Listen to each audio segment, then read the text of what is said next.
மனம் ஒரு விசித்திர சிறைதான்.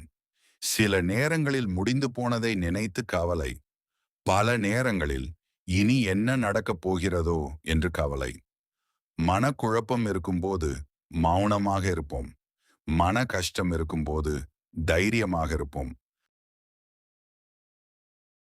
நடிக்க தெரியாததால் என்னை நிறைய பேருக்கு பிடிப்பதில்லை. நடிப்பதனால் நிறைய பேரை எனக்கு பிடிப்பதில்லை. அடுத்தவரின் பிடிவாதத்தை திமிர் என்றும், தன்னுடைய பிடிவாதத்தை மன உறுதி என்றும் அழகாக பிரிக்கின்றான் மனிதன்.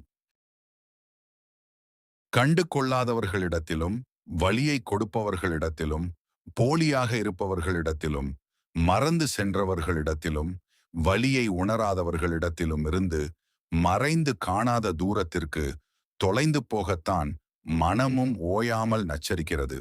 ஆனாலும் முடியவில்லை.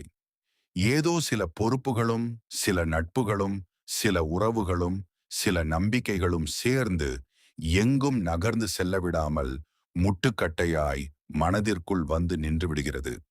பிறகு என்ன செய்ய? மனம் வலிகளை ஏற்றுக்கொண்டு வாழதான் செய்கிறது. புத்தகங்களை விட மனிதர்கள்தான் வாழ்க்கையை அதிகம் கற்றுக் கொடுக்கின்றனர். என்ன புரிந்து கொண்டோம் என்பதை விட எப்படி புரிந்து கொண்டோம் என்பதே முக்கியம். ஒரு சொல் போதும் என்றால் இரு சொற்களை செலவு செய்யாதே.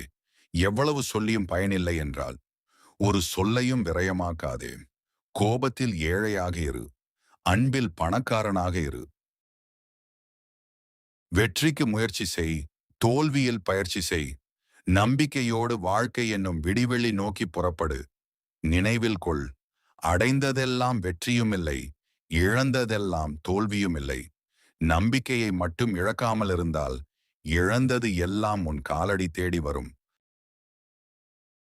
நம்மை பற்றி யார் என்ன நினைத்தால் நமக்கு என்ன? நம்மை பற்றி நாம் அறியாததையா அவர்கள் அறிந்திடப் போகிறார்கள்? சரி, தவறு என்பதெல்லாம் அவரவர் வாழும் சூழ்நிலையும், வளர்ந்த விதமும், கற்பிக்கப்பட்ட ஒழுக்கமும் உருவாக்கியதே. உங்கள் சரி எனக்கு தவறு என்று கூட இருக்கலாமே. எனவே வீண் விவாதத்தை விட்டு விலகிச் செல்லுங்கள். நம்முடைய மன நிம்மதி முக்கியமே. வாழ்க்கை ஒரு மர்மமான புத்தகம். நினைத்தாலும் நாளைய பக்கத்தை உன்னால் புரட்டி பார்க்க முடியாது. எவ்வளவு முயற்சித்தாலும் நேற்றைய பக்கத்தை திருத்தி எழுத இயலாது.